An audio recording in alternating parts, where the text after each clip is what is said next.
Bonjour Gaëlle. Bonjour Stéphanie.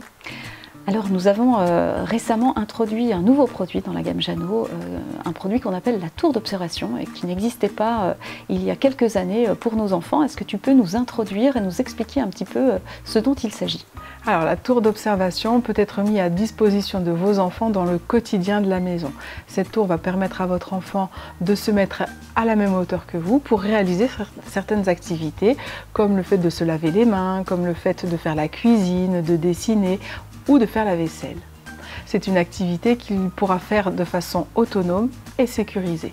Alors Gaëlle, peux-tu nous expliquer à quoi sert une tour d'observation? Alors déjà, à gagner en autonomie, puisque l'enfant va pouvoir réaliser de nombreuses activités de façon autonome. Ensuite, développer ses habiletés motrices. Déjà parce qu'il doit monter jusqu'en haut de la tour d'observation et grimper les petites marches qui se présentent à lui. Et puis développer ses habiletés une fois qu'il est en haut de la tour, il va pouvoir par exemple faire la vaisselle et puis apprendre à coordonner les mains, les bras, les yeux de façon sans casser les assiettes. Et enfin, ça sert à avoir un moment de partage puisqu'on peut partager ensemble une activité de famille comme faire la cuisine ou laver la vaisselle à même hauteur. Et là, ce sont des moments qui sont ultra importants pour l'enfant comme pour le parent. Et avec ce type de produit, à quoi faut-il faire attention?